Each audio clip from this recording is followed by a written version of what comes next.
इन अनगिनत क्षणों में एक भी क्षण ऐसा नहीं आया जो आपको आभास नहीं हुआ कि अब आपको मुझे सत्य बता देना चाहिए कि मैं आपका पुत्र हूं। किंतु आप तो सब कुछ जानती थी ना, फिर भी आप मौन क्यों रही? क्यों आपने मुझे सत्य नहीं बताया? चंद्रगुप्त मेरे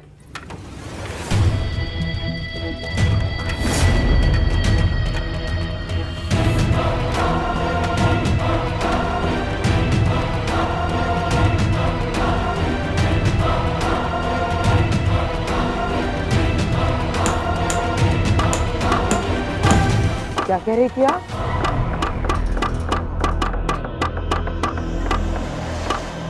कैसे कैसे इतनी निर्दयी हो सकती है आप?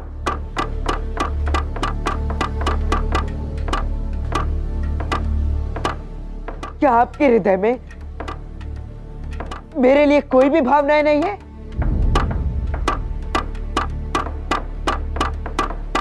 क्यों कर रहे हैं आप ऐसा? अब जब मैं सब कुछ जानता हूं, आपके सामने खड़ा हूं और आपसे ममता की भीख मांग रहा हूं, फिर भी आप मुझे अपना पुत्र नहीं मान रही है? क्यों?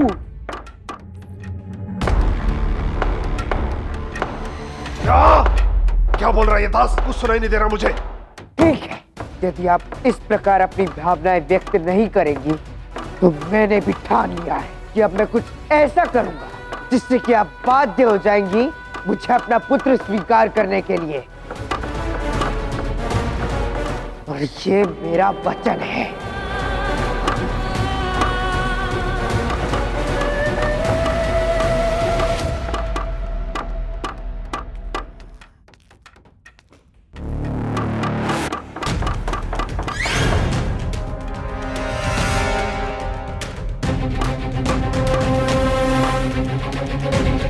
दास, क्या कह रहा था तुम्हें? मुझे नहीं पता वो क्या कह रहा था, मैंने ध्यान नहीं दिया। और क्यों दूं ध्यान? मेरे लिए एक साधारण दास का कोई अर्थ नहीं है। अब जाओ यहां से, मुझे कुछ क्षण अपने परिवार के साथ एकांत में बिताने दो।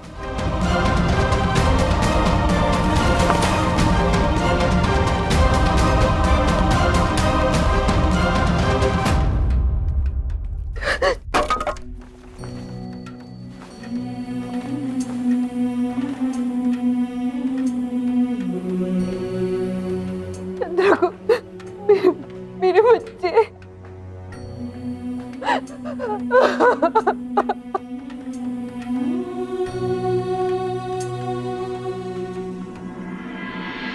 आश्चर्यचकित हुआ था मैं जब मुझे आपका संदेश मिला कि आप मुझसे भेंट करना चाहते हैं। मुझे तो लगा था 2 बार निरंतर परास्त होने के पश्चात आप तक्षशिला पहुंच गए होंगे। जिंदगी में सबक सिर्फ फतेह से ही नहीं मिलते शाह। कभी कभी हमारी शिकस्त भी हमें बहुत बड़ा सबक सिखा देती है। और जो सबक मुझे मेरी पहली शिकस्त नहीं, वो यकीनन मुझे दूसरी शिकस्त ने सिखा दिया है। तो क्या शिक्षा ग्रहण की आपने?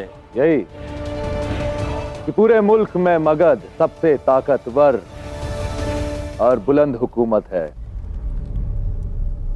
और मगध के शाह का रुतबा भी उससे भी ज्यादा ताकतवर और बुलंद है। आपसे 2 बार हारने के बाद मुझे यकीन हो गया है कि आप मुझसे कई ज्यादा ताकतवर और बुलंद हैं।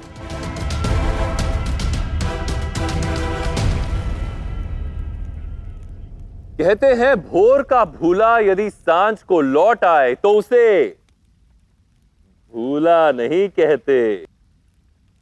प्रसन्नता है मुझे कि आपने मगध के वर्चस्व को स्वीकार किया, किंतु कुछ तो शेष है जो आप अब भी कहना चाहते हैं, है ना? सही कहा।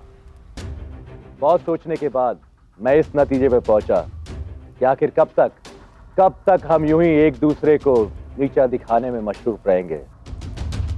कहीं ऐसा ना हो हम दोनों की इस बेतुकी लड़ाई का कोई और फायदा उठा ले जाए। इसीलिए मैंने आज आपको यहां बुलाया है।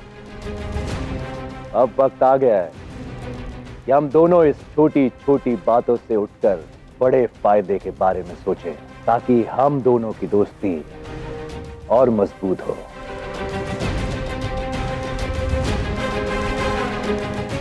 अगर आपको मंजूर हो तो हमारी मित्रता और संधि और प्रबल अवश्य रहेगी। और इसी मित्रता के प्रति आभार व्यक्त करते हुए मैं चाहूंगा कि आप मगध के आतिथ्य का आनंद उठाएं, मगध के धन धान्य और ऐश्वर्य का लुत्फ उठाएं।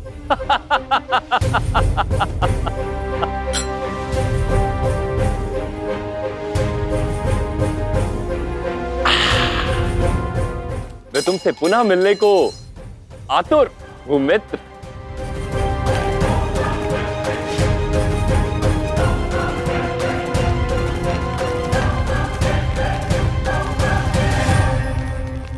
देखा, इस तरह अपनी हार को जीत में बदला जाता है। अब देखना, मैं मगध में रहकर मगध की ताकत को अपने फायदे के लिए इस्तेमाल करूंगा। और बहुत जल्द मगध ही नहीं, पूरा हिंदुस्तान मेरे कदमों में झुका होगा।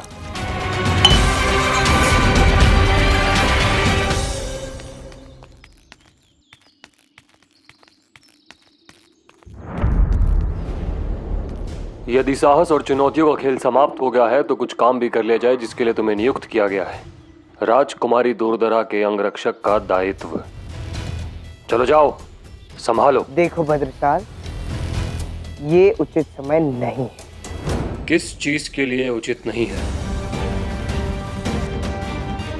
ठीक है, मैं जा रहा हूँ राजकुमारी के पास।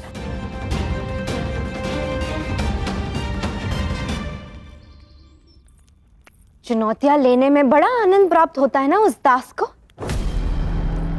अब मैं उसे दूंगी उसके जीवन की वो चुनौती जो उसके पतन का कारण बनेगी और जिसके लिए वो मना भी नहीं कर सकेगा।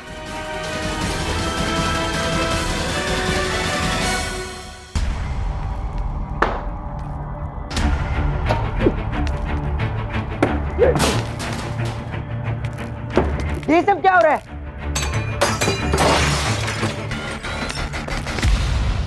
राजकुमारी सुनिए तो सही। जब तक मुझे कोई ऐसा नहीं मिल जाता जो मुझे पुष्प ला कर दे, मुझे चैन नहीं मिलेगा। मुझे वो पुष्प चाहिए। किंतु राजकुमारी, किसी भी मनुष्य के लिए कार्य असंभव है, और अगर किसी ने भी प्रयत्न किया तो उसकी मृत्यु निश्चित है।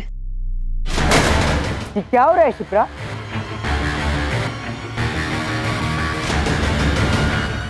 किसी ने राजकुमारी के सामने एक दुर्लभ पुष्प का वर्णन किया है और अब उन्हें वही पुष्प चाहिए।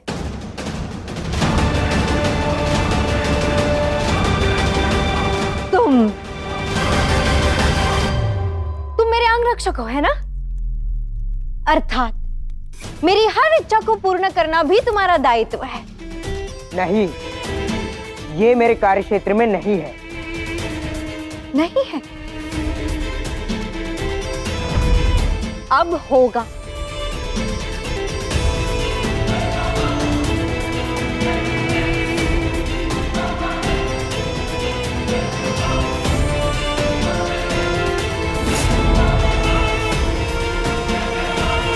यह है वो दुर्लभ नवरंगी पुष्प जिसका वर्णन मैंने सुना, और इसका स्थान उस बेल पर नहीं, यहाँ मेरे कक्ष में है। किंतु राजकुमारी, इसमें बड़ा संकट है। इससे अधिक संकट तो तब होगा जब मैं इस पुष्प के लिए स्वयं को आहत कर लूंगी। दास, मैंने बहुत सुना है कि चुनौतियां तुम्हें उत्साहित करती है। यदि यह दिखावा नहीं और सत्य है तो तुम्हें मेरे लिए वो पुष्प लेकर आना ही होगा। उचित है, मैं वो पुष्प लेकर आऊंगा।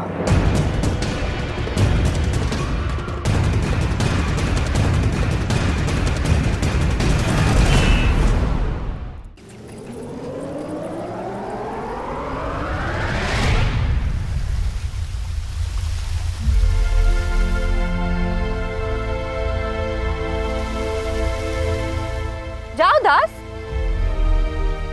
वो पुष्प लेकर आओ।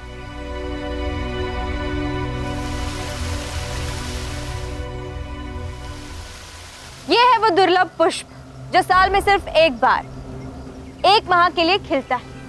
अपने आप में सिर्फ ये एक ही है, दुर्लभ और विशेष, बिल्कुल मेरी तरह।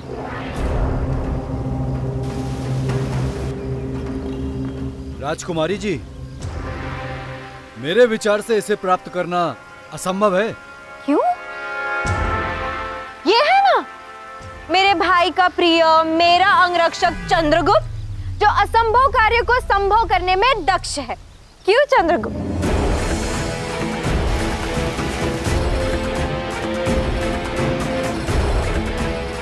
भाग गया। मेरे भाई से कहना कि चंद्रगुप्त डरपोक निकला और डर के कारण भाग गया। राजकुमारी,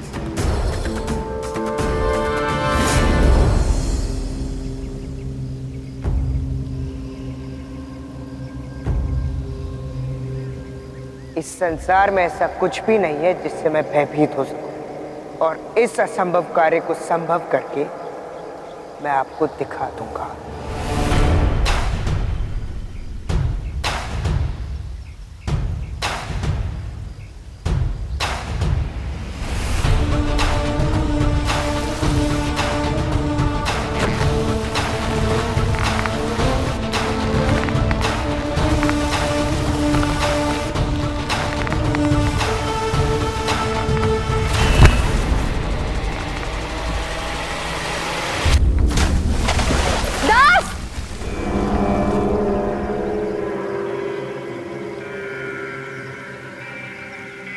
बड़ा आया था असंभव कार्य को संभव बनाने। चुप चुप हो जाओ और जाकर ढूंढो उसे। शिप्रा, तुम तो जानती हो मैं ये नहीं करना चाहती थी, मैं उसे नहीं मारना चाहती थी, मैं तो बस उसे सीख देना चाहती थी, उसे सबक सिखाना चाहती थी। तुम तो जानती हो मेरी मंशा ऐसी नहीं थी शिप्रा। दास, संभालिए स्वयं को राजकुमारी। सैनिक गए ना उन्हें ढूंढने, अवश्य बचा के ले आएंगे।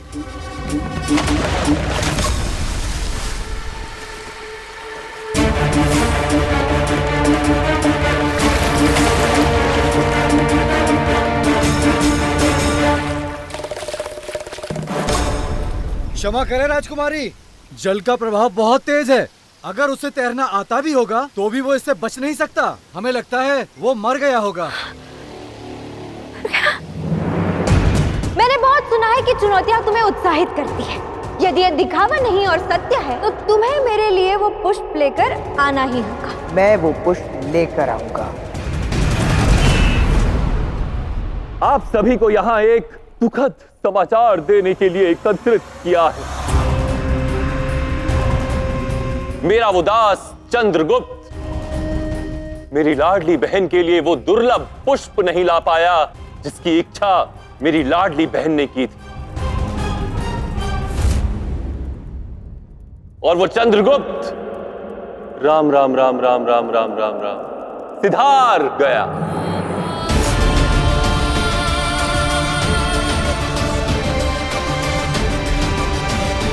वैसे दास का जन्म तो होता ही है सम्राट के लिए सेवा करते करते मरने के लिए, किंतु ना जाने क्यों उस दास से एक विचित्र सा लगाव हो गया था। अच्छा खिलौना था, मनोरंजन का बढ़िया साधन। नहीं, झूठ बोल रहे हो तुम। झूठ बोल रहे हो।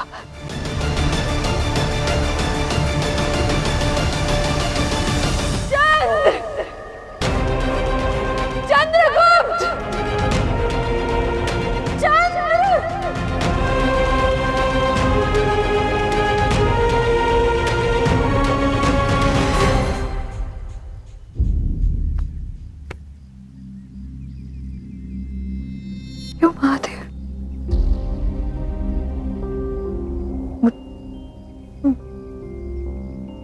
मेरी अंतिम आस भी छीन ली।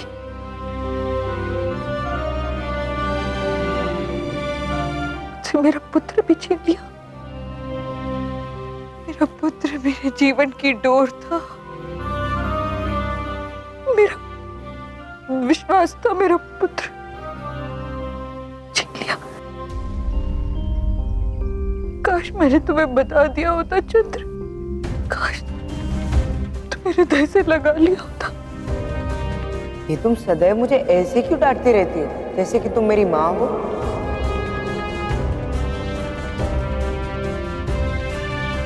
ये कंगन आप ही का है ना? मैं आप ही का पुत्र हूं ना? फिर भी आपने इस सत्य को मुझसे दूर क्यों रखा?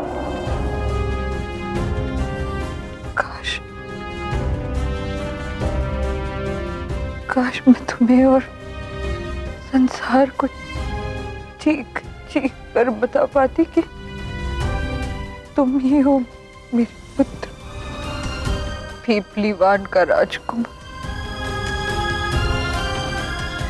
मौर्य वंश का अंतिम वंशज, चंद्रगुप्त मौर्य, चंद्रगुप्त मौर्य, चंद्रगुप्त।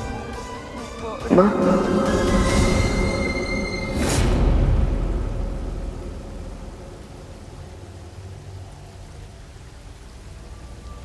चंद्र,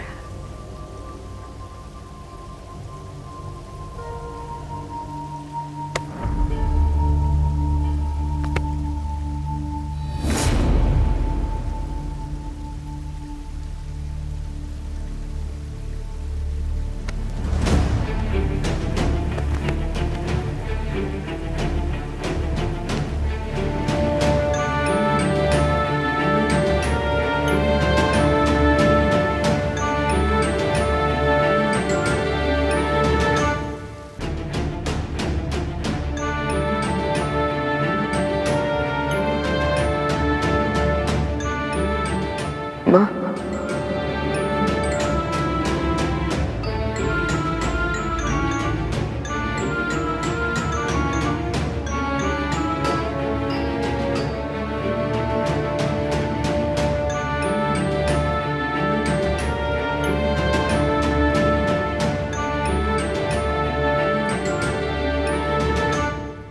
जो सत्य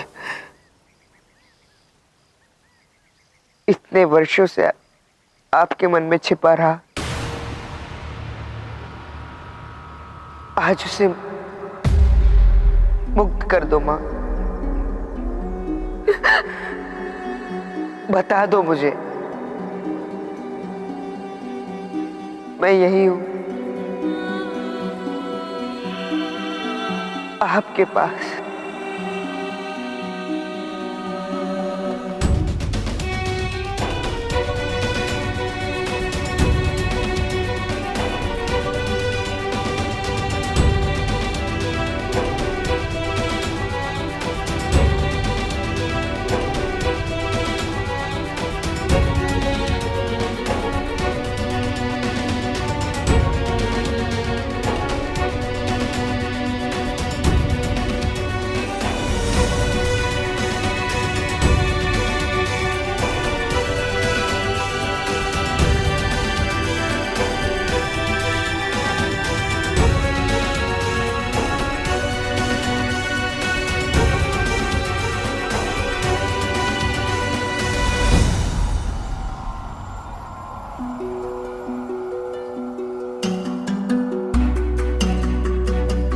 मेरे विचार से हमारा ये संबंध केवल एक दास और दासी का नहीं, बल्कि इससे अधिक, इससे गहरा है।